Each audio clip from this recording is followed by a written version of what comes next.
এবার ইরানে হামলা চালিয়েছে যুক্তরাষ্ট্র। দেখেন, মধ্যপ্রাচ্যে বিশেষ করে বিশ্বের মুসলিম রাষ্ট্রগুলোকে কোনো না কোনোভাবে তাদের শাসন ব্যবস্থা, তাদের দেশকে, যেই দেশটাই একটু উপরের দিকে উঠতে যায় সেই দেশটাকেই ধুলোর সাথে মিশিয়ে দেওয়া হয়।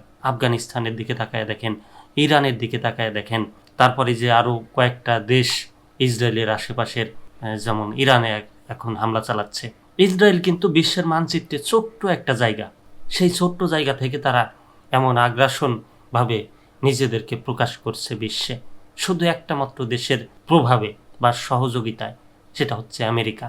আমেরিকা একদিকে ইরান আর ইসরায়েলের যুদ্ধ থামানোর চেষ্টা করছে, অন্যদিকেই যে হামলা চালিয়ে দিল ইরানের উপরে। বিশেষ করে আফগানিস্তানেও তারা একই কাজ করলো, ইরাকেও।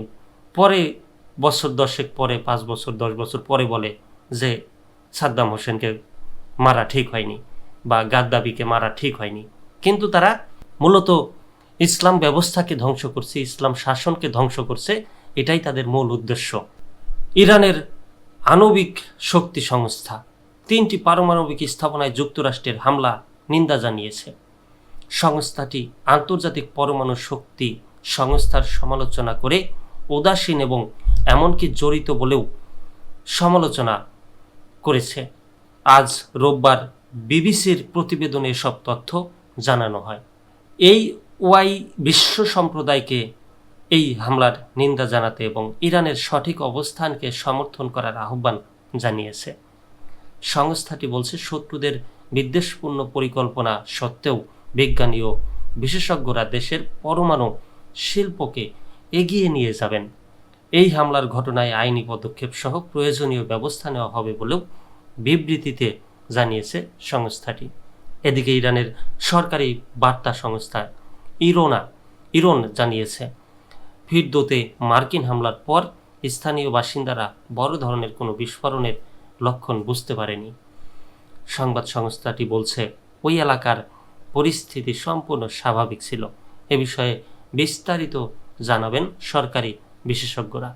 আল জাজিরার প্রতিবেদনে বলা হয়েছে, ইরানি কর্মকর্তারা জানিয়েছেন ভূগর্ভস্থ পারমাণবিক স্থাপনার সমৃদ্ধ ইউরেনিয়াম আগেই সাইট থেকে সরিয়ে নেওয়া হয়েছিল। এই হামলা ইরানের পরমাণু কর্মসূচিতে কী প্রভাব ফেলবে তা স্পষ্ট নয়। ইরানের কোম প্রদেশের ক্রাইসিস ম্যানেজমেন্ট হেডকোয়ার্টার একটি বিবৃতি জারি করে বলেছে, কম ও আশপাশের এলাকার মানুষের জন্য বিপদের কোনো আশঙ্কা নেই। এই প্রদেশে ফোর্দো পারমাণবিক স্থাপনা অবস্থিত। কোম এলাকার পার্লামেন্ট সদস্য মানান রাইসির বরাতে আল জাজিরা জানিয়েছে, ভূগর্ভস্থ পরমাণু স্থাপনায় হামলা ছিল ভাষা। সঠিক তথ্যের ভিত্তিতে আমি বলছি, মিথ্যাবাদী মার্কিন প্রেসিডেন্টের দাবির বিপরীতে ফোর্দো পারমাণবিক স্থাপনাটি গুরুতরভাবে ক্ষতিগ্রস্ত হয়নি। যতটুকু ক্ষতিগ্রস্ত হয়েছে তার বেশিরভাগই কেবল ভূমিতে ছিল, যা পুনরুদ্ধার করা যেতে পারে। মানান রাইসির তাসনিম নিউজ এজেন্সিকে এসব বলেন বলে আল জাজিরার প্রতিবেদনে বলা হয়।